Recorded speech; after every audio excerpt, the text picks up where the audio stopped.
अस्सलाम learners, how are you all? Hope you are doing well.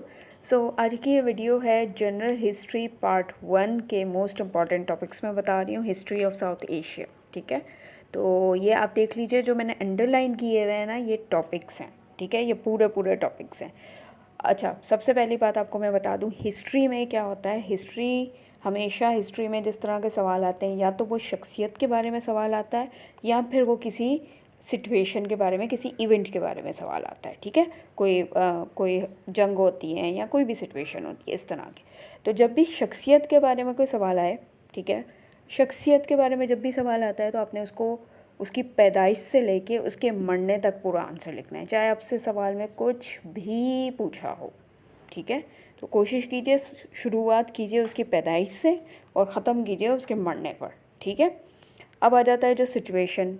ठीक है, situation जिस तरह की सिचुएशन हो, फिर उस हिसाब से आपने बताना है कि वो सिचुएशन शुरू कहाँ से हुई, उसका बैकग्राउंड क्या है, उस सिचुएशन में हुआ क्या आखिर, फिर उसके नताइज क्या निकले, फिर उसके असरात क्या हुए। ठीक है, अब यहाँ पे आपको पार्ट 1 में जो सेक्शन ए होता है वो आपका बहुत पुराना, मतलब आपकी सिविलाइजेशन से शुरू हो रहा है, जिसमें आपके मुख्तलिफ सिविलाइजेशन बताई गई हैं, जैसे आर्यंस की, और दूसरी आती है आपकी सिविलाइजेशन वादी सिंध की सिविलाइजेशन। ठीक है, इसमें अक्सर जो पूछा जाता है वो उनकी तहज़ीब पूछी जाती है, उनका सोशो इकनॉमिक कंडीशन के, वो जिस वक्त ये सिविलाइजेशन, जिस वक्त ये लोग उस जगह, उस जहाँ पे भी ये लोग आके रहने लगे, आर्यंस हो गए या वादी सिंध वाले हो गए, तो उस वक्त वहाँ के हालात क्या थे, सोशल हालात क्या थे, माशी हालात क्या थे, मजहबी हालात क्या थे, वो किस तरह के लोग थे जो वहाँ आके आबाद हुए, उनकी कंडीशंस पूछी जाती हैं सिविलाइजेशन में। ठीक है, तो दोनों की सिविलाइजेशन में आपको ये तमाम कंडीशंस बतानी है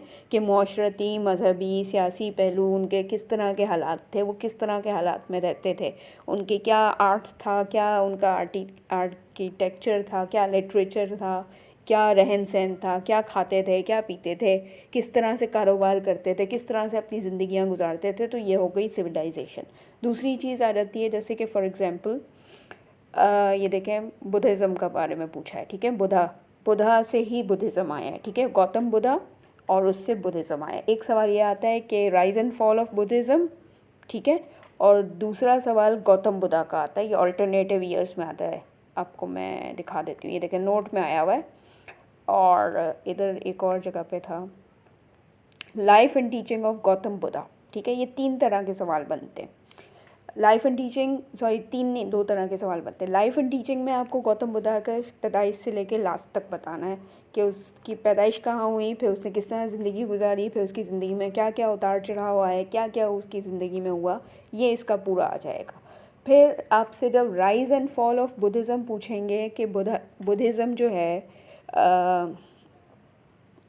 बुद्ध मत का जो है उरूज सवाल जो है वो उसके बारे में बताएं, तो जाहिर है उसमें भी आपको गौतम बुद्धा के बारे में ही बताना होगा। थोड़ा बहुत तो उसी के बारे में रेफरेंस तो वहीं से आएगा ना, क्योंकि बुद्धिज़्म शुरू तो वहीं से हुआ था।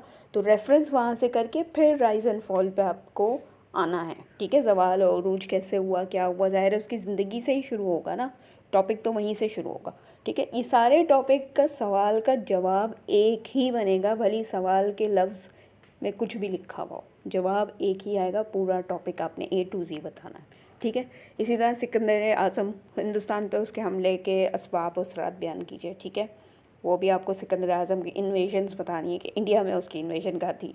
फिर वो वही शुरुआत, इंसान के बारे में, शख्सियत के बारे में पूछा है, तो शुरुआत उसकी पैदाइश से ही शुरू होगी, कहाँ पैदा हुआ, किधर हुआ, फिर वो इंडिया किस तरह से आया, कब आया, किस किस हालात में आया, तो शुरुआत वहीं से होगी। ठीक है, फिर इंडिया में आके उसने इन्वेजन की, तो उसके फिर आखिर उसके असरात क्या पड़े इंडिया में। ठीक है, तो ये इसका इख्तिताम होगा। ये भी एक सिचुएशन ही है, लेकिन शुरुआत बंदे से हो रही है, बंदे की शख्सियत के बारे में आपको बताना है। फिर कनिष्क जो है उसके किरदार और कारनामे, ये भी बंदा है, शख्सियत है, इसकी भी आपको शुरू से आखिर तक बताना है।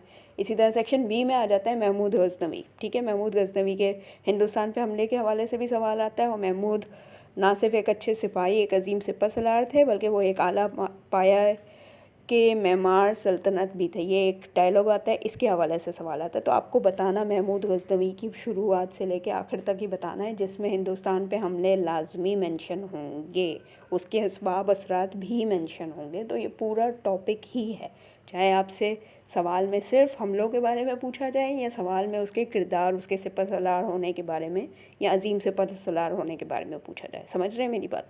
इसी तरह सुल्तान अल्तमश के बारे में भी उसका पूछा जा रहा है कि वो दिल्ली का हकीकी बानी था, सल्तनत दिल्ली का, तो इसका भी शुरू से आखिर तक बताना है। इसी तरह अलाउद्दीन खिलजी के बारे में पूछा जाए कि वो सल्तनत मंगोलों के हमलों से कैसे महफूज रखा, इसके बारे में भी आपको पूरा बताना है। पैदा कहाँ हुआ, कैसे उसकी सल्तनत उसको मिली और किस तरह से उसने अपने मुल्क को, अपनी सल्तनत को मंगोलों के हमलों से बचाया। ठीक है, तो ये इस तरह से सवाल पूरा आता है। अब सल्तनत दिल्ली के ज़वाल के असबाब, ये भी आपको वही बताना है कि शुरुआत में पीक कहाँ पे था। ज़वाल तो था, लेकिन उरूज कब था सल्तनत दिल्ली का, वहाँ से शुरू करना है।